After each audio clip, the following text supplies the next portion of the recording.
So, in a sense, I said this afternoon that the UFO was here to confound us, to confound science.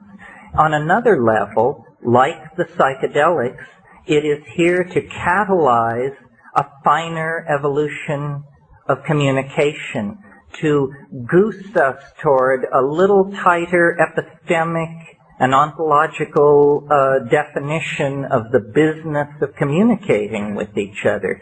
If we could refine our channels of communication, we would coalesce into the kind of omnipotent, extra-worldly organism that we anticipate in our vision of the flying saucer. So I think really the flying saucer has become the guiding image of our own cultural evolution. We are going to live in the imagination.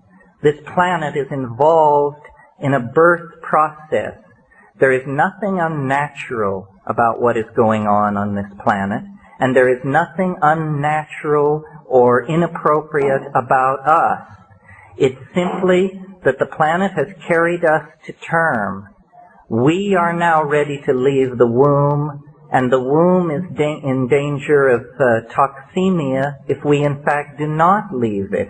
We have passed into a new kind of time where the separation of our species from the planet that gave us birth is a necessity for the survival of both parties. And like any birth, it is a moment of crisis. It can end in catastrophe, and perhaps the saucers stand off to perform a necessary cesarean if things really turn into chaos. Many contactees report an apocalyptic scenario involving the saucers taking everybody away in the wake or in the imminence of a thermonuclear exchange. However, the mature way, the self-reflective way, the dignified way out of this cultural impasse, out of this global standoff, is for us to take seriously, on a personal level, the possibility of evolving our communications with each other so that we actually become the loving family of the goddess, the planetary organism that we all feel ahead of us in the future, casting an enormous shadow back over the historical landscape.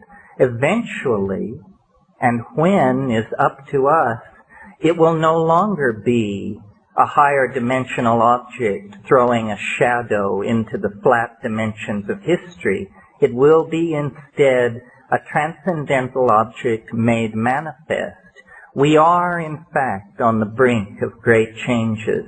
Yes, the UFO phenomenon has been around for hundreds of thousands of years, possibly, but nevertheless, it is somehow spun into the fate of our species, and the overwhelming image of self-transcendent flight, of return to a mandalic unity that transcends space and time, is the guiding archetype of our peregrination through history.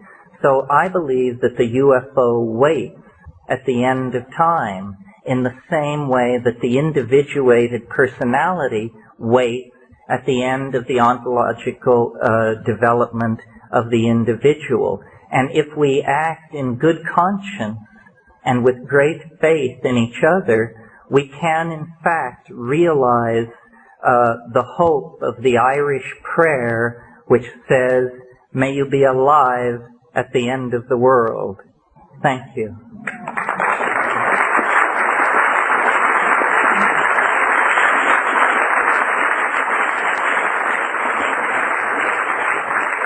And good night.